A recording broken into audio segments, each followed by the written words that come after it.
എൻ്റെ ഒരു ആഗ്രഹം എന്ന് വെച്ച് കഴിഞ്ഞാൽ ഒരുപാട് പേര് ട്രസ്റ്റും കാര്യങ്ങളൊക്കെ, അതായത് കുട്ടികളെ പഠിപ്പിക്കും, ഫ്രീ ആയിട്ട് പഠിപ്പിക്കുകയും അങ്ങനെയുള്ള കാര്യങ്ങളൊക്കെ ചെയ്യുന്നുണ്ട്.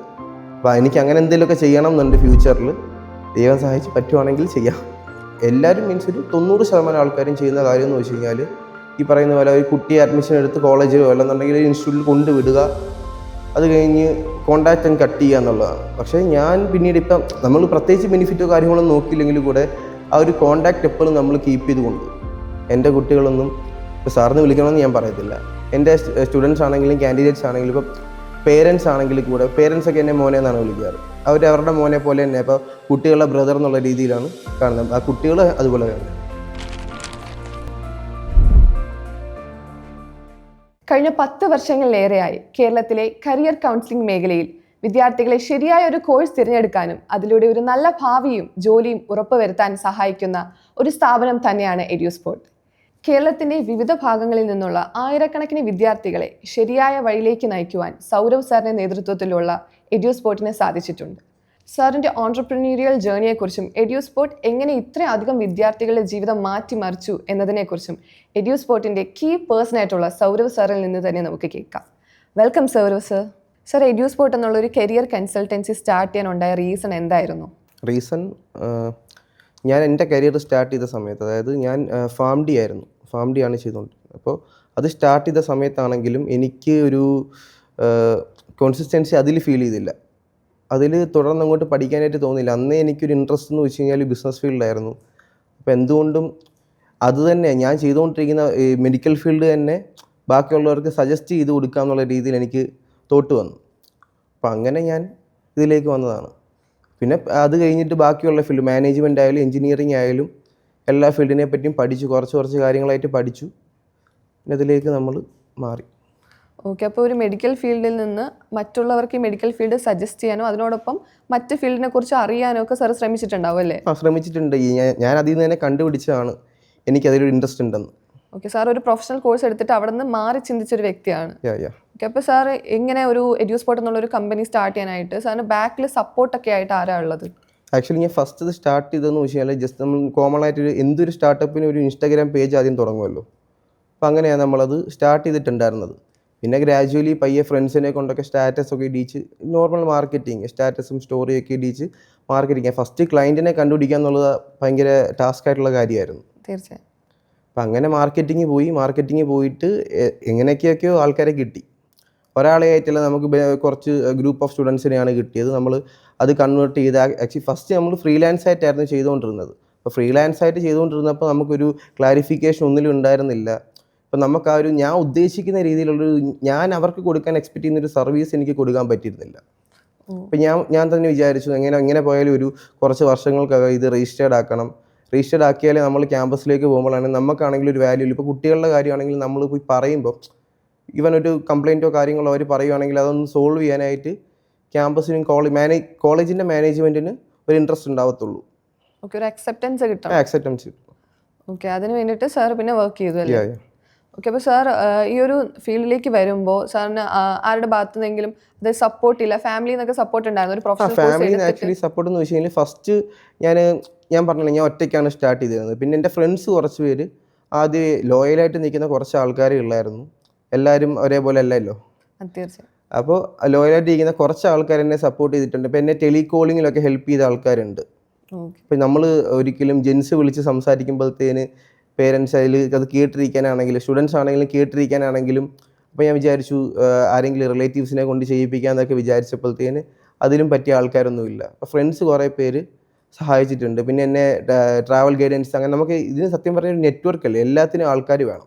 ഇപ്പോൾ ട്രാവൽ ഗൈഡൻസ് ആണെങ്കിലും ഇപ്പോൾ കോളേജിൽ കുട്ടികളൊക്കെ ചിലരാണെങ്കിൽ ഫസ്റ്റ് ക്യാമ്പസ് പോയി കണ്ടതിന് ശേഷം അഡ്മിഷനും കാര്യങ്ങളൊക്കെ എടുക്കത്തുള്ളൂ, കരിയർ കൗൺസിലിംഗ് എല്ലാം കഴിഞ്ഞിട്ടാണെങ്കിലും. പക്ഷേ നമുക്ക് ഇതിലെല്ലാം വേണ്ട ആൾക്കാർ എൻ്റെ ഫ്രണ്ട് സർക്കിളിൽ തന്നെ കുറച്ച് ആൾക്കാരുണ്ടായിരുന്നു. അപ്പോൾ അവരാണ് നമുക്ക് ഇതിനുള്ള സപ്പോർട്ടും കാര്യങ്ങളെല്ലാം ഇനിഷ്യലി തന്നിട്ടുള്ളത്. പിന്നീട് ഞാൻ സക്സസ് ആയി എന്ന് ഉറപ്പായതിന് ശേഷം എൻ്റെ ഫാമിലിയുടെ സൈഡിൽ നിന്ന് ഞാൻ പ്രതീക്ഷിക്കാത്ത രീതിയിലുള്ളൊരു സപ്പോർട്ട് എനിക്ക് കിട്ടി. അതാണ് ഈ സത്യം പറഞ്ഞ നിലവിലെ ഇപ്പോഴത്തെ ഗ്രോത്തിന് കാരണം. സാർ പറഞ്ഞതുപോലെ ഇൻസ്റ്റഗ്രാം പേജിൽ നിന്ന് ഇന്നൊരു ഇത്രയും സക്സസ്ഫുൾ ആയിട്ടുള്ള ഒരു കൺസൾട്ടൻസി ആവാൻ മാത്രം ഉണ്ടായ ഒരു ജേർണി എങ്ങനെയായിരുന്നു? കൺസിസ്റ്റൻസി അപ്പോൾ ഞാൻ നേരത്തെ പറഞ്ഞല്ലോ, എനിക്ക് ഞാൻ എക്സ്പെക്ട് ചെയ്യുന്ന രീതിയിലുള്ള സർവീസ് എനിക്ക് ഫസ്റ്റ് ടൈമിൽ കൊടുക്കാൻ പറ്റിയിരുന്നില്ല. എന്നാലും എന്നെ കൊണ്ട് പറ്റുന്ന രീതിയിൽ ഞാൻ അതിൽ എഫോർട്ട് ഇട്ട് ആൾക്കാരെയൊക്കെ വിളിച്ച് സംസാരിച്ച്, ഇപ്പോൾ കംപ്ലയിൻറ്റ്സ് എന്തായാലും വരും. ഞാൻ ഒരാളെ കൺവിൻസ് ചെയ്യുക അല്ലെങ്കിൽ ഒരാളത്തെ ഒരു കോഴ്സിനെ പറ്റി ഒരു കോളേജിനെ പറ്റി പറയുകയാണെന്നുണ്ടെങ്കിൽ എല്ലാത്തിനും നെഗറ്റീവ് ഉണ്ട്, പോസിറ്റീവ് ഉണ്ട്. ഞാൻ പോസിറ്റീവും പറയും, നെഗറ്റീവും പറയും, എന്നിട്ട് ഓക്കെ ആവുന്നില്ല. അതുകൊണ്ട് തന്നെ നമ്മൾ ലിമിറ്റഡ് ആയിട്ടുള്ള സീറ്റ്സേ ഒരു ഇയറിൽ ചെയ്യാറുള്ളൂ. കാരണം നമ്മളിനിയിപ്പോൾ എല്ലാവർക്കും ലോജിക്കിനേക്കാളും കൂടുതൽ മാജിക്കാണ് കുറച്ചുകൂടെ ക്ലിക്കാവുന്നത്. പക്ഷേ നമ്മുടെ സൈഡിലൂടെ നോക്കണ്ടേ. ഇപ്പോൾ നമ്മളിപ്പോൾ ഒരു കാര്യം പറഞ്ഞിട്ട് നമുക്കത് ശരിയായിട്ട് നടപ്പിലാക്കാൻ പറ്റിയില്ല എന്നുണ്ടെങ്കിൽ നമ്മളത് ചെയ്തു കൊടുത്തിട്ട് കാര്യമില്ല. അപ്പോൾ സാർ ക്വാളിറ്റി ആണല്ലേ? ക്വാളിറ്റിയാണ്. ഓക്കെ സാർ, അപ്പോൾ ഒരു കുട്ടി സാറിൻ്റെ അടുത്തേക്ക് വരുമ്പോൾ ഒരു കുട്ടിക്ക് ഒരു ഐഡിയ ഇല്ലാതെ ആയിരിക്കും ഒരു പക്ഷേ വരുന്നത്, എന്ത് കരിയർ ചൂസ് ചെയ്യണം സാർ? ഫസ്റ്റ് എടുക്കുന്ന സ്റ്റെപ്പ് എന്തായിരിക്കും? ഫസ്റ്റ് എടുക്കുന്നത് കൗൺസിലിംഗ് കൊടുക്കുക എന്നുള്ളത്. ഏത് സബ്ജക്റ്റിനോടാണ് ഇൻട്രസ്റ്റ്, ഇപ്പോൾ ഫ്യൂച്ചറിൽ അവർക്ക് എന്താണ് ആവേണ്ടത്, എന്തെങ്കിലും ഒരു അംബീഷൻ, എവിടെയെങ്കിലും ഒരു തോട്ട് അവരുടെ മൈൻഡിൽ ഇല്ലായിരിക്കത്തില്ല. പിള്ളേരല്ലേ, പിള്ളേരുടെ മൈൻഡിൽ ഒരു ഫയർ കാണും എന്തായാലും. നമ്മളത് കണ്ടുപിടിച്ച് കൊടുക്കുക എന്നുള്ളതാണ് നമ്മളുടെ വർക്ക്. അപ്പോൾ അത് കണ്ടുപിടിച്ച് കൊടുക്കുമ്പോൾ ഈ പാരൻസിൻ്റെയും കുട്ടികളുടെയും തമ്മിലുള്ള ഒരു പേരൻസ് നോർമലി തിരഞ്ഞെടുക്കുന്നതെന്ന് വെച്ച് കഴിഞ്ഞാൽ കുറ്റം പറയല്ല, പക്ഷെ അങ്ങനെയാണ് ചെയ്യുന്നത്. മറ്റൊരാൾ ക്ലിക്കായ ഫീൽഡിലേക്ക് അവരുടെ കുട്ടികൾ എന്താണ് ചെയ്യേണ്ടതെന്ന് ആ കുട്ടികൾക്ക് അറിയാമായിരിക്കും. നിലവിൽ ഇപ്പോഴത്തെ കുട്ടികൾക്ക് നല്ല രീതിക്ക് അറിയാം. പക്ഷേ പേരൻസ് കോമൺലി ചെയ്യുന്ന കാര്യം എന്ന് വെച്ച് കഴിഞ്ഞാൽ അവരുടെ റിലേറ്റീവ്സോ അല്ലെന്നുണ്ടെങ്കിൽ വീടിനടുത്തുള്ള ആരെങ്കിലുമൊക്കെ ഏതെങ്കിലും ഒരു കോഴ്സ് ചൂസ് ചെയ്താൽ അതിലേക്ക് കുട്ടികളെ കൂടെ പിടിച്ചിടുക ചെയ്യുന്നത്. അപ്പോൾ അതിലേക്കും ബെറ്റർ ആയിട്ട് നമ്മളൊരു കൗൺസിലിംഗ് കൊടുത്തിട്ട് അപ്പോൾ അവരുടെ ഒരു പാഷൻ എന്താണെന്ന് നമ്മൾ മനസ്സിലാക്കും ഫസ്റ്റ്. ഒന്നിരുന്ന് സംസാരിച്ച് ചെയ്യുമ്പോഴത്തേനും, ഒന്ന് ഓപ്പണായിട്ട് സംസാരിച്ച് ചെയ്യുമ്പോഴത്തേനും കുട്ടികൾ പറയും എന്തൊക്കെയാണ് എങ്ങനെയൊക്കെയാണെന്നുള്ളത്. അപ്പോൾ മേ ബി നമ്മൾ ഒരു കോഴ്സ് ഇൻട്രൊഡ്യൂസ് ചെയ്യുകയാണെന്നുണ്ടെങ്കിൽ അങ്ങനെ ഒരു കോഴ്സ് ഉണ്ടെന്നുള്ള കാര്യം പോലും ഈ പേരൻസിനും കുട്ടിക്ക് ആ സമയം വരെ അറിയത്തില്ലായിരിക്കും. ഓക്കെ, അപ്പോൾ സാർ ഒരു ട്രെൻഡ് ഫോളോ ചെയ്യുന്നതിനപ്പുറം കുട്ടികളുടെ ഉള്ളിൽ ആ ഫയർ കണ്ടുപിടിക്കും, അത് ഹെൽപ്പ് ചെയ്യാന്നുള്ളതാണ്. അപ്പോൾ സാർ ഈ ഒരു കോളേജിൽ അല്ലെങ്കിൽ ഈ ഒരു കോഴ്സ് നടത്തുന്ന ഇൻസ്റ്റിറ്റ്യൂട്ടിൽ നിന്ന് കിട്ടുന്ന സപ്പോർട്ടും ഒക്കെ എങ്ങനെയാണ്? നമ്മൾ ഫോളോ അപ്പ് കൊടുക്കാൻ വേണ്ടി അതിൻ്റെ കാര്യങ്ങളെല്ലാം നമ്മൾ ചെയ്യുന്നുണ്ട്. അതായത് ഇപ്പോൾ 4 years ഉള്ളൊരു ബാച്ചിലേഴ്സ് ഡിഗ്രി ആണെങ്കിലും, ഇപ്പോൾ 3 years വരുന്ന ഒരു 3 years അല്ലെങ്കിൽ 2 years വരുന്ന ഡിപ്ലോമ ആണെങ്കിലും, അതല്ലെങ്കിൽ ഇനിയിപ്പോൾ ഡോക്ടറേറ്റ് ആണെങ്കിലും ശരി, നമുക്ക് ഫോളോ അപ്പ് കൊടുക്കാനായിട്ട് പറ്റും. പഠിച്ചിറങ്ങുന്നവരുള്ള കാര്യങ്ങൾ, ഇപ്പോൾ കുട്ടി അവിടുന്ന് പഠിച്ചിറങ്ങുന്നവരുള്ള കാര്യങ്ങൾ നമുക്ക് മാനേജ് ചെയ്യാൻ പറ്റും. എന്തായാലും ത്രൂ ഔട്ട് ഒരു ലൈഫിൽ, കോളേജ് ലൈഫിൽ അവർക്ക് എന്തെങ്കിലുമൊക്കെ കംപ്ലയിൻറ്റ്സ്, എന്തെങ്കിലുമൊക്കെ കാര്യവും വരാതിരിക്കത്തില്ല. ഒരു അർജൻറ്റ് ലീവ് ആണെങ്കിൽ കൂടെ വരാതിരിക്കത്തില്ല. അപ്പോൾ നമുക്കത് ഡീൽ ചെയ്യാൻ പറ്റണമെന്ന് ഞാൻ ആഗ്രഹിച്ചു. അങ്ങനെയാണ് ഇപ്പോൾ പൊയ്ക്കൊണ്ടിരിക്കുന്നത്. ഓക്കെ, അപ്പോൾ ഒരു അഡ്മിഷൻ എടുക്കുന്നതിൽ നിന്ന് ആ കുട്ടി പാസ് ഔട്ട് ആവുന്നത് വരെ സാറിൻ്റെ ഗൈഡൻസ് പാസ് ഔട്ട് ആയി കഴിഞ്ഞും വേണമെന്നുണ്ടെങ്കിൽ നമ്മളെ കൊണ്ട് പറ്റുന്ന രീതിയിൽ ജോബും കാര്യങ്ങളൊക്കെ ചെയ്ത് കൊടുക്കാനുള്ള ലൈഫ് ടൈം സപ്പോർട്ട് തന്നെ. Life time support. കാരണം വെച്ചാൽ നമ്മുടെ എല്ലാ കാലത്തേക്കുള്ള റെഫറൻസ് ആണ് കുട്ടി. അത് മാത്രമല്ല ഒരു കോണ്ടാക്ട് കീപ്പ് ചെയ്യുന്നതെന്ന് വെച്ച് കഴിഞ്ഞാൽ നമ്മളുടെ കുട്ടികളൊന്നും ഒരിക്കലും നല്ല നിലയിലാവാതെ പോത്തില്ല. ഉറപ്പായിട്ടും. അപ്പോൾ സാർ ഇങ്ങനെ ഒരു ലൈഫ് ടൈം സപ്പോർട്ടൊക്കെ കൊടുക്കണമെന്നുണ്ടെങ്കിൽ അത് ജസ്റ്റ് ഒരു ബിസിനസ് ആയിട്ടായിരിക്കത്തില്ല സാർ കാണുന്നത്. അപ്പോൾ സാർ ഒരു സർവീസ് പ്രൊവൈഡ് ചെയ്യാന്നുള്ള ഉദ്ദേശത്തോടെയാണ് ഈ ഒരു രംഗത്ത് വന്നത്. എന്ന് വെച്ച് കഴിഞ്ഞാൽ നമുക്ക് പൈസയാണല്ലോ, എല്ലാത്തിലും പൈസയല്ല ആക്ച്വലി. ഇപ്പോൾ ക്വാളിറ്റി കൂടുതലുള്ള സ്ഥലത്ത് പൈസ കുറവായിരിക്കും കിട്ടുന്നത്. പക്ഷേ ഞാൻ ക്വാളിറ്റി കൂടുതലുള്ള സ്ഥലത്ത് പൈസ കുറച്ച് വാങ്ങിക്കും. കാരണം നമുക്ക് അങ്ങനെയാണ്, നമ്മളെ കൺസിസ്റ്റൻസി വേണമെന്നുണ്ടെങ്കിൽ അതേ പറ്റത്തുള്ളൂ. അതല്ലാത്ത പക്ഷേ പൈസ മാത്രം നോക്കി പോകുന്ന ഒരിക്കലും ക്വാളിറ്റി കിട്ടില്ല. ഇപ്പോൾ താനിപ്പോൾ ഒരു സെയിൽസ് ചെയ്യുന്ന ആളാണ്, എന്തെങ്കിലും ഒരു കച്ചവടം ചെയ്യുന്ന ആളാണ്, തൻ്റെ ഒരു പ്രൊഡക്റ്റ് വിൽക്കാതിരിപ്പുണ്ട്. അപ്പോൾ താൻ അത് കൂടുതൽ ക്യാഷ് തന്നെ എന്നെ കൊണ്ട് വിൽപ്പിക്കും. അതേ സ്ഥാനത്ത് തൻ്റെ പ്രൊഡക്റ്റിന് ഡിമാൻഡ് ഉണ്ടെന്നുണ്ടെങ്കിൽ താൻ അത് നേരെ തിരിച്ചായിരിക്കും ചെയ്യുക. ഞാനിപ്പോൾ വിറ്റ് തന്നില്ലെങ്കിൽ അത് വിറ്റ് പോകും. തീർച്ചയായും. ഓക്കെ, അപ്പോൾ സാർ ഈ ഒരു എഡ്യൂസ്പോർട്ട് നടത്തുന്നത് ഒരു പ്രൊഫഷൻ എന്നുള്ള രീതിക്കാണോ അതോ പാഷനാണോ? പാഷൻ തന്നെയാണ്. പ്രൊഫഷൻ ആക്ച്വലി ഞാൻ നേരത്തെ പറഞ്ഞല്ലോ, ഞാൻ എൻ്റെ ഫീൽഡേ വേറെയാണ്. ഇൻട്രസ്റ്റ് ഉള്ളതുകൊണ്ട് ഞാൻ ഇങ്ങോട്ടേക്ക് വന്നതാണ്. ഓക്കെ, സാറിൻ്റെ അടുത്ത് വരുന്ന കുട്ടികളോടുള്ള റിലേഷൻഷിപ്പ് എങ്ങനെയായിരിക്കും? ഇവൻ ഇയാൾ എന്നെ സാറിനല്ല ഇപ്പോൾ വിളിച്ചുകൊണ്ടിരിക്കുന്നത്. എൻ്റെ കുട്ടികളൊന്നും ഇപ്പോൾ സാറിന് വിളിക്കണമെന്ന് ഞാൻ പറയത്തില്ല. എൻ്റെ സ്റ്റുഡൻസ് ആണെങ്കിലും കാൻഡിഡേറ്റ്സ് ആണെങ്കിലും ഇപ്പോൾ പേരൻസ് ആണെങ്കിൽ കൂടെ, പേരൻസ് ഒക്കെ എന്നെ മോനെ എന്നാണ് വിളിക്കാറ്. അവരുടെ മോനെ പോലെ തന്നെ. അപ്പോൾ കുട്ടികളുടെ ബ്രദർ എന്നുള്ള രീതിയിലാണ് കാണുന്നത്. ആ കുട്ടികൾ അതുപോലെ തന്നെയാണ്. ഒരു ഫാമിലി പോലെ തന്നെയാണല്ലോ. ഫാമിലി ബിൽഡ് ചെയ്താൽ ഞാൻ നോക്കിയിട്ടുണ്ട്. അപ്പോൾ എന്ത് പ്രശ്നം ഉണ്ടെങ്കിലും സാറിനെ വിളിച്ചിട്ട് ഒരു ബ്രദറിനോട് എന്ന പോലെ കുട്ടികൾക്ക് സംസാരിക്കാൻ കഴിയാറുണ്ട്. ഓക്കെ, സാറിൻ്റെ കോ വർക്കേഴ്സിൻ്റെ സപ്പോർട്ട് എത്രത്തോളം ഉണ്ട് ഈ ഒരു എഡ്യൂസ്പോർട്ട് എന്നുള്ള ഒരു ഇൻസ്റ്റിറ്റ്യൂട്ട് കൊണ്ടുപോകാനായിട്ട്? കോ വർക്കേഴ്സിൻ്റെ സപ്പോർട്ട് എന്ന് വെച്ചാൽ നമുക്ക് ആക്ച്വലി കാസർഗോഡ് ഡിസ്ട്രിക്റ്റ് ഒഴിച്ച് ബാക്കി എല്ലാ ജില്ലകളിലും അത്യാവശ്യം കുഴപ്പമില്ലാത്ത രീതിയിലുള്ള കോ വർക്കേഴ്സ് ഉണ്ട്. ഇപ്പോൾ വിർച്വൽ ഓഫീസായിട്ടാണെങ്കിലും അതേപോലെ നമ്മളുടെ സപ്പോർട്ടേഴ്സ് മാർക്കറ്റിംഗ് ടീമായിട്ടാണെങ്കിലും ഉണ്ട്. അപ്പോൾ അവർ നമുക്ക് കുറച്ച് പേരേ ഉള്ളൂ വിരലെന്നാണ് ആൾക്കാരേ ഉള്ളൂ. പക്ഷേ അവരാണെങ്കിൽ നമ്മുടെ അടുത്തൊരു ലോയൽറ്റി, നമ്മൾ എന്ത് സർവീസാണ് ഇപ്പോൾ ഒരു പ്രോസസ്സിങ് ആണ്. എല്ലാ ബിസിനസ്സും ഒരേപോലെ അല്ല. ഒരേ ബിസിനസ് തന്നെ പല പാറ്റേണിൽ ചെയ്യുന്ന ആൾക്കാരുണ്ട്. അപ്പോൾ എല്ലാം ഒരുപോലെയല്ല. അപ്പോൾ അതിലൊരു നമ്മളുടെ പ്രോസസ്സ് എന്താണെന്ന് മനസ്സിലാക്കി നമ്മളുടെ ലോയലായിട്ട് നിൽക്കുന്ന ആൾക്കാരാണ് എൻ്റെ കൂടെ ഉള്ളവർ. ഓക്കെ, അതാണ് സാറിന് ഇത്രയും എൻ്റെ സക്സസ് ആക്കിയത്. ഓക്കെ, അപ്പോൾ സാർ ഈ പറഞ്ഞതുപോലെ തന്നെ ഇൻസ്റ്റാഗ്രാം പേജിൽ നിന്ന് എഡ്യൂസ്പോർട്ട് എന്നുള്ള ഒരു രജിസ്റ്റേർഡ് കമ്പനി ആവണമെന്നുണ്ടെങ്കിൽ അതിൽ പുറകിലുള്ളത് ഹാർഡ് വർക്ക് ആണോ അതോ സ്മാർട്ട് വർക്ക് ആണോ? സാർ എങ്ങനെ അത് നോക്കി കാണുന്നു? ഹാർഡ് വർക്ക് ആയിരുന്നു ഫസ്റ്റ് ടൈമിൽ. നിലവിൽ ഞാനൊരു സിസ്റ്റം ബിൽഡ് ചെയ്ത് വെക്കുന്നത് വരെ അതൊരു ഹാർഡ് വർക്ക് ആയിരുന്നു. ആ സിസ്റ്റം ബിൽഡ് ചെയ്ത് വെച്ചതിന് ശേഷം സ്മാർട്ട് വർക്ക്. കാരണം കോമൺലി എല്ലാവരും പറയും സ്മാർട്ട് വർക്കാണ് ബെറ്റർ, പക്ഷേ ഹാർഡ് വർക്ക് ചെയ്താലേ സ്മാർട്ട് വർക്കിലേക്ക് വരാൻ പറ്റത്തുള്ളൂ എന്ന് വിശ്വസിക്കുന്ന ആളാണ് ഞാൻ. തീർച്ചയായും. സാറിൻ്റെ ഈ ഒരു എഡ്യൂസ്പോർട്ടിൻ്റെ ഗ്രോത്ത് എങ്ങനെ നോക്കിക്കാണുന്നു? അതായത് നമ്മുടെ ഒരു ബേബി ആയിട്ടിരുന്ന ഒരു എഡ്യൂസ്പോർട്ട് ഇന്ന് ഈ കാണുന്ന രീതിയിൽ ഇത്രയും ആയിരക്കണക്ക് കുട്ടികളിലേക്ക് എത്തി അവരെ സക്സസ്ഫുൾ ആക്കി മാറ്റിയ എഡ്യൂസ്പോർട്ടിൻ്റെ ഗ്രോത്ത് സാർ എങ്ങനെ കാണുന്നു? എൻ്റെ ഫ്യൂച്ചറിനെ പറ്റി ഞാൻ പറഞ്ഞാൽ മതി. ഇപ്പോൾ നിലവിലുള്ള കണ്ടീഷൻ എന്താണെന്നുള്ളത് നോർമലി എല്ലാവർക്കും അറിയാം.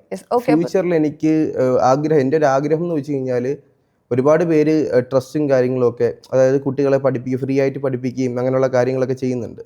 അപ്പോൾ എനിക്ക് അങ്ങനെ എന്തെങ്കിലുമൊക്കെ ചെയ്യണം എന്നുണ്ട് ഫ്യൂച്ചറിൽ. ദൈവം സഹായിച്ച് പറ്റുവാണെങ്കിൽ ചെയ്യാം. ഓക്കെ സാർ, ഒരു 5 years കഴിയുമ്പോഴത്തേക്കും, ഒരു 5 വർഷം കഴിയുമ്പോൾ എഡ്യൂസ്പോർട്ടും സാറും ഏത് നിലയിലായിരിക്കും എത്തുക? ഒരു വിഷൻ ഉണ്ടാവുമല്ലോ, അത് ഒന്ന് പറയാമോ, ഒന്ന് വിവരിക്കാമോ? പറഞ്ഞ സംഭവം തന്നെയാണ്. ഒരു ട്രസ്റ്റൊക്കെ സ്റ്റാർട്ട് ചെയ്ത് നല്ല രീതിയിൽ ഇപ്പം ഞാനിപ്പോൾ ഒരു കുട്ടി എന്നല്ലേ പറഞ്ഞ, വർഷത്തിൽ ഒരു കുട്ടി എന്നുള്ള രീതിയിലാണ് ഞാനിപ്പോൾ സംസാരിച്ചത്. അത് നമ്മളെ കൊണ്ട് പറ്റുന്ന രീതിയിൽ. അതേ സ്ഥാനത്ത് എനിക്ക് അതല്ല, ഇപ്പോൾ ഒരു 5 years കഴിഞ്ഞിട്ട് ആ രീതിയിലുള്ള ഗ്രോത്ത് ഉണ്ടാവുകയെന്നുണ്ടെങ്കിൽ എന്തായാലും നമ്മളുടെ ഒരു ബഡ്ജറ്റ് അല്ല ആ ഒരു റേഞ്ചിൽ നിന്നിട്ട് നമ്മൾ പറ്റുന്ന പോലെയൊക്കെ ചെയ്യും. അപ്പോൾ 5 years കഴിഞ്ഞായാലും നമ്മളൊരു സർവീസ് മെയിൻറ്റെയിൻ ചെയ്ത് കൊണ്ടുപോകും. ഓക്കെ, സാറിന് ഒരു സക്സസ് സ്റ്റോറി ഷെയർ ചെയ്യാവോ? സാറിൻ്റെ ഒരു നല്ലൊരു ക്ലയൻറ്റ്, ഒരു കുട്ടി അല്ലെങ്കിൽ ഒരു ഫസ്റ്റ് ക്ലയൻറ്റ് ആരായിരുന്നു, അതിൻ്റെ ഒരു സക്സസ് സ്റ്റോറി ഒന്ന് വിവരിക്കാവോ? ഫസ്റ്റ് ക്ലയൻറ്റ് ആക്ച്വലി എൻ്റെ ഒരു ഫ്രണ്ട് ത്രൂ വരുന്നതാണ്. ഞാൻ പേരും കാര്യങ്ങളൊന്നും പറയുന്നില്ല. എൻ്റെ ഒരു ഫ്രണ്ട് ത്രൂ ഇങ്ങോട്ടേക്ക് എന്നെ കോൺടാക്ട് ചെയ്യുന്നതാണ്. കാരണം ഞാൻ നേരത്തെ പറഞ്ഞല്ലോ, ഫസ്റ്റ് ഒരുപാട് ഫ്രീലാൻസ് ആയിട്ടാണ് ചെയ്തുകൊണ്ടിരുന്നത്. അപ്പോൾ എനിക്കിങ്ങനെ ഒരുപാട് എൻക്വയറീസ് വരുന്നുണ്ടായിരുന്നു. ഒന്നും ക്ലോസ് ആവുന്നില്ല മീൻസ് ഇപ്പോൾ അവർക്ക് ജെന്യൂനിറ്റി ഫീൽ ചെയ്യണ്ടേ. അപ്പോൾ ഞാൻ കൺവിൻസ് ചെയ്യുന്നതിലും പ്രശ്നം ഉണ്ടായിരിക്കും. ചിലപ്പോൾ എൻ്റെ അടുത്തുള്ളൊരു ജെന്യൂനിറ്റി അവർക്ക് തോന്നാത്തതിലും പ്രശ്നം ഉണ്ടായിരിക്കും. അപ്പോൾ അവരുടെ നോളജ് കൂടുതലായി പോയതിൻ്റെ പ്രശ്നങ്ങളും ഉണ്ടായിരിക്കും. അപ്പോൾ അതുകൊണ്ട് തന്നെ അവർക്കൊരു ക്ലോസിങ് അവിടെ നടക്കുന്നുണ്ടായിരുന്നു. സീറ്റിൻ്റെ ക്ലോസിങ് അവിടെ പ്രോപ്പറായിട്ട് നടക്കുന്നുണ്ടായിരുന്നില്ല. പിന്നീട് ആ കൂടെ ഉള്ള സപ്പോർട്ടേഴ്സ് തന്നെ നമുക്ക് അത് കൺവേർട്ട് ചെയ്ത് സീറ്റാക്കി തന്നു. ഞാൻ ജസ്റ്റ് അപ്പോൾ അത് കഴിഞ്ഞപ്പോഴാണ് എനിക്ക് എങ്ങനെയുള്ള സർവീസ് ശരിക്കും പ്രൊവൈഡ് ചെയ്യും, എൻ്റെ മൈൻഡിൽ എന്താണ് കിടക്കുന്നത്, അതെനിക്ക് എങ്ങനെയൊക്കെ എക്സ്പോസ് ചെയ്യാൻ പറ്റും എന്നുള്ളത് എനിക്ക് മനസ്സിലായത്.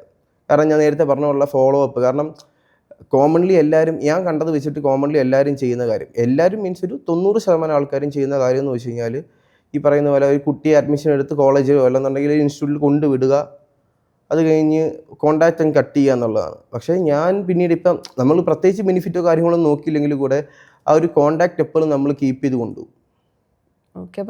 കോൺടാക്ട് പ്ലസ് കമ്പനി നമ്മൾ കീപ്പ് ചെയ്ത് കൊണ്ടുപോകും കുട്ടിയായിട്ടുള്ളത്. സാർ ഒരു അഡ്മിഷൻ എടുക്കുന്നത് തൊട്ട് ആ കുട്ടി പാസ് ഔട്ടായി ജോലിയിൽ പ്രവേശിച്ച് ജോലി കണ്ടിന്യൂ ചെയ്യുമ്പോഴും സാറിൻ്റെ സപ്പോർട്ട് ഉണ്ടാവും. ശരി, എന്തൊരാവശ്യമുണ്ടെങ്കിലും സാറിനെ കോൺടാക്ട് ചെയ്യാം. ജസ്റ്റ് സാറെന്നല്ല, ബ്രദറായിട്ട് തന്നെ കണ്ടുകൊണ്ട് കോൺടാക്ട് ചെയ്യും കുട്ടികൾ. അത് മിക്ക ഇൻസ്റ്റിറ്റ്യൂട്ടും പ്രൊവൈഡ് ചെയ്യുന്ന ഒരു കാര്യമല്ല. അവർ ആഫ്റ്റർ ഗെറ്റിംഗ് അഡ്മിഷൻ അവർ അവിടെ കോൺടാക്ട് കട്ട് ചെയ്യും. ഞാൻ പറഞ്ഞല്ലോ 90% ആൾക്കാർ അങ്ങനെയാണ്. കാരണം പിന്നീട് വരുന്ന ഫോളോ അപ്പ്, പിന്നീട് വരുന്ന റിസ്ക്, ഒരു ഫോൺ കോളിൽ ഇപ്പം ഒന്നും അല്ലെങ്കിൽ കേൾക്കെങ്കിലും ചെയ്യണം എന്താണ് കാര്യം എന്നുള്ളത്. പലരും ഫോൺ എടുക്കാറില്ല എന്നുള്ളൊരു കംപ്ലയിൻറ്റ്. ഇപ്പോൾ എൻ്റെ അടുത്താണെങ്കിലും ഫസ്റ്റ് എന്നെ ആദ്യമായിട്ട് പരിചയപ്പെടുന്ന ആൾ പറയുന്നത് ഫോൺ എടുക്കണം വിളിച്ചു കഴിഞ്ഞാൽ. കാരണം കോമൺലി ഇപ്പോൾ ഈ അഡ്മിഷൻ ചെയ്യുന്ന ആൾക്കാരെ പറ്റി കേൾക്കുന്ന കംപ്ലയിൻ്റ് എന്ന് വെച്ചാൽ വിളിച്ചാൽ ഫോൺ എടുക്കത്തില്ല. എന്തെങ്കിലും കാര്യം ഇപ്പം അതൊന്ന് കേട്ടിരുന്നാൽ മതി. ചിലപ്പോൾ അതങ്ങ് അതിൻ്റെ സൈഡിൽ കൂടെ ചിലപ്പോൾ ഓക്കെ ആയിപ്പോൾ നമ്മളിപ്പോൾ ഇടപെട്ടില്ലെങ്കിൽ കൂടെ അത് ഓക്കെ ആവും. എന്നിട്ടും ഓക്കെ ആയില്ല എന്നുണ്ടെങ്കിൽ നമ്മൾ എന്തായാലും അതിനകത്ത് എന്തെങ്കിലും ചെയ്യാതിരിക്കത്തില്ല. തീർച്ചയായും. ഓക്കെ, അപ്പോൾ സാറിന് ഇനി ഒരു എക്സ്പീരിയൻസ്, ഇത്രയും നാളുണ്ടായ എക്സ്പീരിയൻസിനെ കുറിച്ച് എന്താണ് പറയാനുള്ളത്? അതായത് പോസിറ്റീവ് സൈഡും ബോത്ത് നെഗറ്റീവ് സൈഡ് എന്താണുള്ളത്? നെഗറ്റീവ് സൈഡ്സ് എന്ന് വെച്ചാൽ എനിക്ക് ഇഷ്ടമുള്ള ഫീൽഡ് ആയതുകൊണ്ട് ഞാൻ നെഗറ്റീവ് സൈഡ് ഇപ്പം പ്രത്യേകിച്ച് എനിക്ക് ഓർത്തെടുക്കാനായിട്ട് പറ്റുന്നില്ല. പക്ഷേ പോസിറ്റീവ് സൈഡ് ഞാൻ പറഞ്ഞുതരാം. ഞാൻ പ്രൊഫഷണലി ഞാൻ പറഞ്ഞല്ലോ, ഞാൻ മെഡിക്കൽ ഫീൽഡാണ്. പക്ഷേ എനിക്ക് ഇപ്പോൾ ഈ ഒരു ഫീൽഡിലേക്ക് ഇറങ്ങിയത് കൊണ്ട് തന്നെ മാനേജ്മെൻ്റ് ആയാലും എഞ്ചിനീയറിംഗ് ആയാലും ബാക്കിയുള്ള ഏത് ഫീൽഡായാലും അതിനെപ്പറ്റി ഒരു നോളജ് ഉണ്ടാക്കിയെടുക്കാനായിട്ട് പറ്റിയിട്ടുണ്ട്. ഓക്കെ, സാർ പാഷൻ ഫോളോ ചെയ്തൊരു വ്യക്തിയാണ്. അതുപോലെ തന്നെ മറ്റുള്ളവരുടെ പാഷൻ ഫോളോ ചെയ്യാൻ ആക്ച്വലി ഞാൻ ഈ ഒരു നേരത്തെ പറഞ്ഞ ഫാം ഡി അത് ചൂസ് ചെയ്തതിൻ്റെ കാരണം തന്നെ പേരൻസ് ആണ്. പേരൻസിന് വേണ്ടിയാണ് ഫാം ഡി ചൂസ് ചെയ്തത്. പേരൻസിൻ്റെ സപ്പോർട്ട്. കാരണം ഫസ്റ്റ് ടൈമിൽ എനിക്ക് എൻ്റെ പേരൻസിനെ കൺവിൻസ് ചെയ്യാൻ പറ്റിയിരുന്നില്ല. കാരണം അവർക്കറിയില്ലല്ലോ നമ്മൾ അവർക്ക് ഞാൻ എന്നെ മകനായിട്ടല്ല കാണാൻ പറ്റത്തുള്ളൂ. അതെ അതെ. അപ്പോൾ ആ രീതിയിൽ എനിക്ക് അവരെ കൺവിൻസ് ചെയ്യാൻ പറ്റിയില്ല. അപ്പോൾ അതിൻ്റേതായിട്ടുള്ള ഇഷ്യൂസും കാര്യങ്ങളും അവിടെ ഉണ്ടായിരുന്നു. പിന്നെ പയ്യെ നമ്മൾ സക്സസ് ആയി എന്ന് മനസ്സിലാക്കി കഴിഞ്ഞപ്പോഴത്തേനും അവരുടെ സൈഡിൽ നിന്ന് ഞാൻ പ്രതീക്ഷിക്കാത്ത രീതിയിൽ വലിയ സപ്പോർട്ട് എനിക്ക് കിട്ടി. അതാണ് നിലവിൽ ഞാനിപ്പോൾ ഇവിടെ ഇങ്ങനെ ഇരിക്കുന്നതിൻ്റെ കാരണം. ഓക്കെ. അപ്പോൾ സാറിൻ്റെ അതേ സിറ്റുവേഷനിലുള്ള ഒരു കുട്ടി, അതായത് പാരൻസിന് പിയർ പ്രഷർ അല്ലെങ്കിൽ ഒരു ട്രെൻഡ് ഫോളോ ചെയ്യുന്ന ഒരു പാരൻ്റ് ആയിരിക്കും. മോൻ അല്ലെങ്കിൽ മോൾ നഴ്സിങ്ങിന് പോകണം, അല്ലെങ്കിൽ തീർച്ചയായിട്ടും എനിക്ക് ഇപ്പോൾ നഴ്സിങ്ങിൻ്റെ കാര്യം പറഞ്ഞിട്ട് തന്നെ ഇപ്പോൾ എനിക്ക് ഇഷ്ടം പോലെ ആൾക്കാരെ അറിയാം നഴ്സിംഗ് പഠിച്ച് കഴിഞ്ഞിട്ട് ജസ്റ്റ് ഒരു 7,000 രൂപയ്ക്കും 10,000 രൂപയ്ക്കും സാലറിക്ക് ജോലി ചെയ്തിട്ട് ചിലവ് അതിൻ്റെ മുകളിലായിരിക്കും. ആ ഒരു രീതിയിൽ എക്സ്പീരിയൻസ് ഉണ്ടാക്കാൻ വേണ്ടി ജോലി ചെയ്യുന്ന ആൾക്കാരെ എനിക്ക് നല്ല രീതിക്ക് അറിയാം. കാരണം എന്ന് വെച്ചാൽ ഒരു സർട്ടിഫിക്കറ്റ് എന്ന് ചോദിച്ചു കഴിഞ്ഞാൽ അത് കിട്ടേണ്ട ആളുടെ കയ്യിൽ കിട്ടണം. തീർച്ചയായും. എന്നാലേ ആ സർട്ടിഫിക്കറ്റിന് വാല്യൂ ഉള്ളൂ. അതേ സ്ഥാനത്ത് ഒരു ഫീൽഡിൽ ഇൻട്രസ്റ്റ് ഇല്ലാത്തൊരു കുട്ടിക്ക് ആ സർട്ടിഫിക്കറ്റ് കിട്ടിക്കഴിഞ്ഞാൽ ആ സർട്ടിഫിക്കറ്റിന് ഒരു വാല്യൂ ഇല്ല. അതുള്ളതും ഇല്ലാത്തതും കണക്കാണ്. ശരി. അപ്പോൾ സാർ എങ്ങനെയാണ് കൺവിൻസ് ചെയ്യുക ഈ പാരൻസിനെ ഈ കുട്ടിയുടെ ഇൻട്രസ്റ്റിലോട്ട്, അതായത് ഒരു പിയർ പ്രഷറിലേക്ക് പോകരുത് അല്ലെങ്കിൽ ഒരു ഈ ട്രെൻഡ് കാര്യങ്ങളൊക്കെ ഞാൻ ആണെങ്കിൽ ഇപ്പോൾ പറഞ്ഞ പോലെ ഞാൻ പറഞ്ഞില്ലേ പോസിറ്റീവ്സും നെഗറ്റീവ്സും ഞാൻ ആദ്യം പറയും. ഒരേപോലെ തന്നെ പോസിറ്റീവ്സും നെഗറ്റീവ്സും പറയും. ഇപ്പോൾ ഏത് കോഴ്സ് ആണെങ്കിലും അതിന് ഏത് കോഴ്സ് ആണെങ്കിലും കോളേജ് ആണെങ്കിലും അതിന് 2 സൈഡും ഉണ്ട്. അത് നമ്മൾ പറയുക എന്നുള്ളത്. അത് പറഞ്ഞു കഴിഞ്ഞിട്ട് ഒരു ഓക്കെ ആയില്ല എന്നുണ്ടെങ്കിൽ പറയുന്ന പോലെ നമ്മൾ ഈ കുട്ടിയുടെ താല്പര്യം ഇപ്പോൾ ഒരുപാട് എക്സാമ്പിൾസ് ഉണ്ട് എനിക്ക് കാണിച്ചു കൊടുക്കാനാണെങ്കിൽ സ്റ്റുഡൻസ് ഉണ്ട് ഇതുപോലെ പേരൻസിൻ്റെ പ്രഷറിൽ പോയിട്ട് ഇപ്പോഴത്തെ പിള്ളേർക്കെല്ലാം ആക്ച്വലി അറിയാം എന്താ ചെയ്യേണ്ടത് എങ്ങനെയാണ് ചെയ്യേണ്ടത് എന്നുള്ളത്. അല്ലെങ്കിൽ മോറോവർ ഒരു എക്സാമ്പിൾ സാർ തന്നെയാണല്ലേ പാഷനും പ്രൊഫഷനും തമ്മിലുള്ള വ്യത്യാസം. പക്ഷേ ഞാൻ അവിടെ പോയി കഴിഞ്ഞിട്ട് ഞാൻ പറഞ്ഞു ഞാൻ പേരൻസിന് വേണ്ടി പഠിച്ച് കയറിയതാണ്. അതുകൊണ്ടാണ് ഞാൻ ഇപ്പോൾ ആ ഫീൽഡിൽ നിൽക്കുന്നത്. പ്രൊഫഷണലി ഞാൻ ആ ഫീൽഡിൽ നിൽക്കുന്നത് അതുകൊണ്ടാണ്. പക്ഷേ എൻ്റെ പാഷൻ എപ്പോഴും ഇത് തന്നെയാണ്. എൻ്റെ ഒരു കോൺസെപ്റ്റ് എന്ന് വെച്ച് കഴിഞ്ഞാൽ ആ ഒരു പ്രൊഫൈൽ ബിൽഡ് ചെയ്തെടുക്കുക എന്നുള്ളത് മാത്രമാണ്.